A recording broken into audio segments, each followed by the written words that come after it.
राष्ट्रवादी regional party ने पत्रकार वार्ता के दौरान भ्रष्टाचार के मामले का खुलासा किया। पार्टी के संस्थापक शिव प्रसाद सेमवाल ने पूर्व डीएम नैनीताल धीराज सिंह गब्रियाल पर आरोप लगाते हुए कहा कि उन्होंने डीएम रहते हुए अपने पद का दुरुपयोग किया है। उन्होंने अनुसूचित जाति की जमीनों की अवैध तरीके से खरीद की परमिशन दी है। साथ ही उन्होंने कहा कि धीराज सिंह गब्रियाल ने अपने कार्यकाल में विशेष श्रेणी की जमीनों की खरीद की परमिशन भी दी है। उत्तराखंड के आईएएस ऑफिसर्स उत्तराखंड की जमीनों को नियमों के विपरीत खरीद फरोख्त की परमिशन दे रहे हैं, रिजॉर्टों की परमिशन दे रहे हैं, उसको लेकर के है। और एक केस स्टडी नैनीताल के तो तत्कालीन डीएम है, जो वर्तमान में हरिद्वार के डीएम है, डीएस गब्रियाल, उनके द्वारा जो तमाम अनियमितताएं की गई, जिसमें कैग ने भी सवाल उठाए हैं, उसको लेकर के एक बड़ा खुलासा है। और हमने ये सारे जो उन्होंने वहाँ पे कारनामे किए हैं, उनकी शिकायत डीओपीटी सेंट्रल विजिलेंस से की है। यहाँ पर मुख्य सचिव को भी उत्तराखंड शासन की थी, लेकिन उनके स्तर पर अभी तक कोई कार्रवाई नहीं हुई है। तो इसलिए हम लोगों को ये प्रेस करनी पड़ी और अब हम जो है सेंट्रल विजिलेंस कमीशन और प्रधानमंत्री कार्यालय तक इसकी शिकायत कर रहे हैं। और हमारी मांग है कि जो भी उत्तराखंड के आईएएस ऑफिसर्स अपने पदों का दुरुपयोग करते हुए इस तरीके से अनुसूचित जाति की ज़मीनों की परमिशंस दे रहे हैं, आउट ऑफ वे जा करके बिना नियम कायदों के जो है रिजॉर्ट्स की परमिशन यहाँ पे लोगों को दे रहे हैं, एग्रीकल्चर ज़मीनों की खरीद फरोख्त की परमिशंस दे रहे हैं, और उनको बाकायदा इलीगल माइनिंग में, फॉरेस्ट की आसपास की ज़मीनों को कब्जाने में, अवैध रूप से पेड़ों के गिराने में उनको संरक्षण दे रहे हैं। और उन्हीं लोगों को जो है हथियारों के लाइसेंस, तमाम ठेके आउट ऑफ वे जा करके दे रहे हैं। और उनके साथ वो वित्तीय रूप से घोटाला करने के, भ्रष्टाचार करने के, आर्थिक अपराध करने के लिए जिम्मेदार हैं। इन सारे नेक्सस किस तरीके से ये गिरोह संचालित हो रहा है, इसका ये खुलासा हमने आज किया है। और हमारी मांग है कि जिलाधिकारी के खिलाफ प्रधानमंत्री कार्यालय से एक प्रॉपर एक्शन होना चाहिए, ताकि उत्तराखंड में आईएएस ऑफिसर्स की जो इस तरीके की इन्वॉल्वमेंट है, भू माफिया के साथ, खनन माफिया के साथ, शराब माफिया के साथ, हथियारों की माफिया के साथ, इस पर रोक लग सके। कैबिनेट मंत्री गणेश जोशी ने राष्ट्रीय स्वयंसेवक संघ के तत्वाधान में देहरादून कालिदास रोड स्थित गौरी शंकर मंदिर में आयोजित अक्षत कलश यात्रा में प्रतिभाग किया।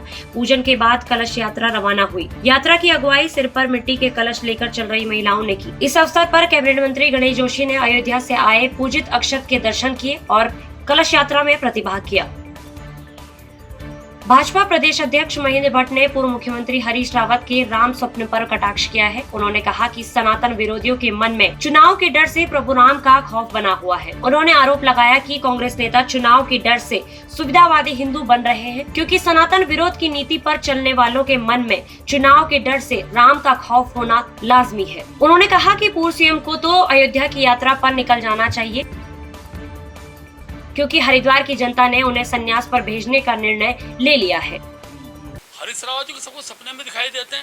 ये बहुत बड़ी बात है कि भगवान राम उनके सपनों में जा रहे हैं, तो उनको भी राममय होते हुए यहाँ से लेकर अयोध्या तक की यात्रा निकालनी चाहिए। हरिद्वार होकर जरूर जाए अयोध्या। वरिष्ठ नेता शक्तिशैल का प्रमाण की उत्तराखंड क्रांति दल में घर वापसी हो गई है।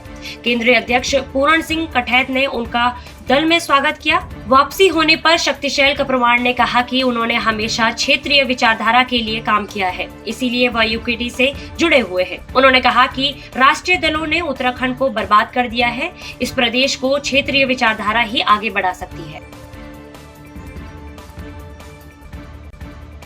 प्रदेश के चर्चित अंकिता भंडारी हत्याकांड में अंकिता को न्याय दिलवाने को लेकर कांग्रेस की ओर से आगामी 14, 15 और 16 जनवरी को प्रदेश के सभी जनपदों और ब्लॉकों में न्याय यात्रा निकाली जा रही है, जिसकी तैयारियां शुरू कर दी गई है। जनपद पौड़ी में भी इसी के मद्देनजर सभी 15 ब्लॉकों में अंकिता भंडारी को न्याय दिलवाने के लिए कांग्रेस की ओर से न्याय यात्रा निकाली जाएगी। कांग्रेस के जिला अध्यक्ष विनोद नेगी ने बताया कि कांग्रेस लगातार अंकिता भंडारी को न्याय दिलवाने के लिए आंदोलन कर रही है।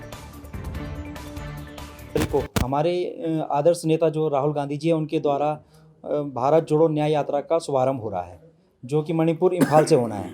यह यात्रा 6700 किलोमीटर लंबी है और इस यात्रा की तर्ज पर हमारे जो प्रदेश अध्यक्ष हैं आदरणीय करण महाराज जी, तो उनके द्वारा हमें निर्देशित किया गया है कि पूरे ज़िलों में जो है, उत्तराखंड के सारे ज़िलों में जो है 14, 15 और 16 को न्याय यात्रा निकाली जाएगी।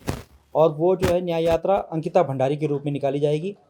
इस सरकार से पूछा जाएगा कि अंकिता के दोषियों को आप कब तक संरक्षण देते रहेंगे। आपने कुछ दिन पहले एक नेशनल क्राइम ब्रांच की जो ब्यूरो की रिपोर्ट थी, उसमें देखा होगा कि उत्तराखंड 9 हिमालयी राज्यों में एक ऐसा राज्य है जिसमें 907 बलात्कार के मामले हुए हैं। जो कि एक चौंकाने वाला सर्वे है। और दूसरा आपने देखा होगा कि 778 मामले यहाँ पर अपहरण के आए हैं। तो हम लोग भाजपा सरकार जो हमेशा कहती है कि बेटी बचाओ बेटी पढ़ाओ, आज भाजपा की इस सरकार में, इस राज्य में बेटियां क्यों सुरक्षित नहीं हैं, हम सरकार से पूछना चाहते हैं।